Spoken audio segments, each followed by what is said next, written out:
Good morning. You're listening to On This Day with Brian Byrne. It's Tuesday, 5th of May, and this is Kilcullen Diary. On the 5th of May 1961, Alan Shepard became the first American in space aboard the Mercury spacecraft Freedom 7. It was a 15-minute suborbital flight of the one-man capsule. He was the second man in space. Russia's Yuri Gagarin had beaten him to it just a month before. Shepard should have been first, except that his Mercury flight, planned for a year earlier, had been postponed 6 times. The American astronaut had been interested in flying since he was a boy in New Hampshire. He used to do odd jobs at a local airfield in return for occasional flights and informal flying lessons. But later, when he joined the US Navy, he almost failed to make it as a pilot. Only some private flying lessons, frowned on by the brass, stopped him from being bilged back to ordinary Navy duties. He later became so proficient, though, especially as one of the early carrier jet fighter pilots, that his most important job became teaching his fellow pilots how to stay alive on those tricky landings. After a subsequent period as a naval test pilot evaluating new planes, he became an instructor at the Navy's Test Pilot School. He applied for astronaut training and won through to the final 7 out of 110 pilots initially trying for the Mercury program. In May 1959, the 7 watched a launch at Cape Canaveral of an Atlas rocket similar to that which would carry their spacecraft. It exploded just after liftoff. Shepard is reported to have turned to fellow astronaut John Glenn and said, "I'm glad they got that out of the way."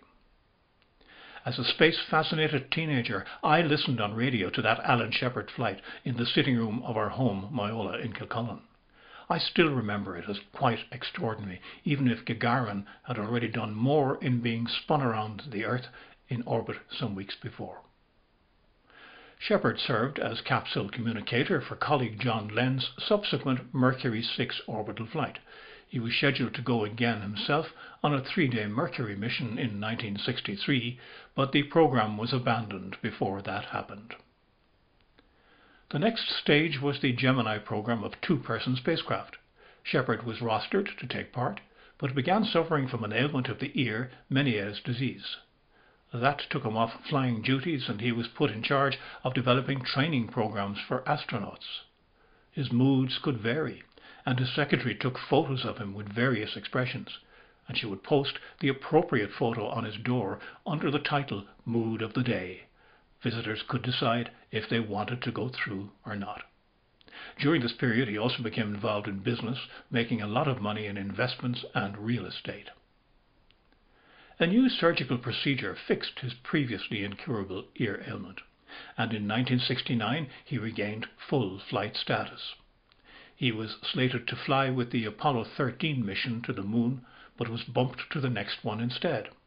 As is well remembered, Apollo 13 went disastrously wrong. Modifications to the Apollo spacecraft following that delayed Shepard's return to space until liftoff on January 31, 1971.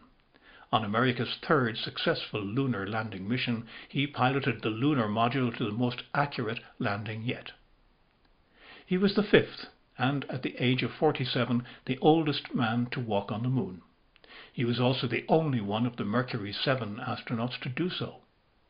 Apart from the scientific work, Shepard also played 2 golf balls on the Moon's surface.